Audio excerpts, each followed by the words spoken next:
swear, the world stopped the moment she looked at me.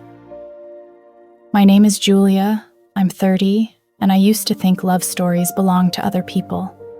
The kind of people who write poetry or take trains to nowhere or believe in fate. I was not one of them. Until that afternoon. The cafe was loud, music, chatter, the clinking of glasses, and yet, somehow, when she walked in, everything went quiet.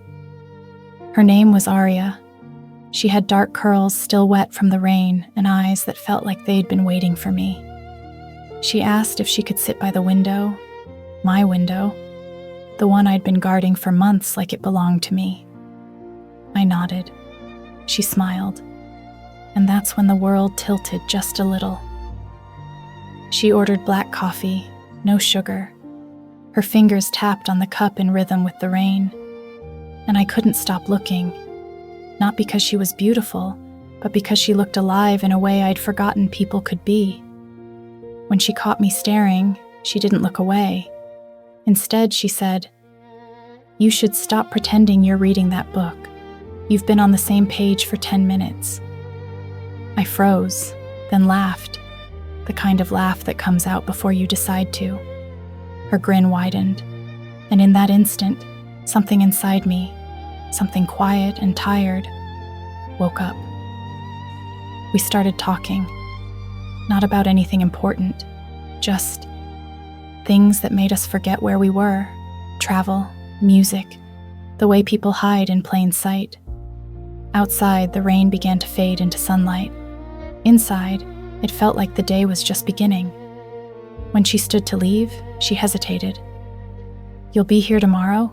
she asked. "Only if you are," I said. She smiled, the kind of smile you feel for hours afterward, and walked away. And I sat there, realizing that sometimes love doesn't arrive with warning. It just walks into a cafe, looks you in the eye, and quietly rewrites your whole life. She came back, not the next day, 3 days later, long enough for me to think I'd imagined her. But there she was again, standing in the doorway of the cafe, sunlight tracing her silhouette, rain on her shoulders just like the first time. "You're late," I said. "I wanted to see if you'd notice." She smiled. This time, she sat beside me instead of across. No small talk, no pretense. Just two people who didn't know what this was, only that they didn't want it to end. Her voice was calm, but carried a pulse under it, something alive. She asked about my life, my work, my dreams. I told her things I hadn't told anyone in years, how I'd been lonely in rooms full of people, how I'd forgotten how to want something for myself. She listened, really listened, and when she reached out, her hand brushed mine just long enough for the noise in my head to go quiet. Hours disappeared. The cafe closed around us, lights dimming, music fading, but neither of us moved. The air between us was electric, fragile and inevitable all at once. Finally, she whispered, "You know when you stare at lightning and it's gone, but you still see it behind your eyes? Yes, that's what you feel like." And then she kissed me, soft, certain, infinite, the kind of kiss that doesn't ask, it reminds.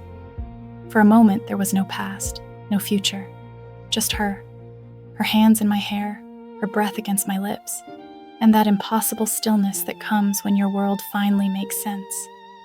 When we pulled apart, she laughed quietly, like she'd just found something she wasn't supposed to lose again. "Guess I'll have to keep coming back," she said. "You'd better," I whispered.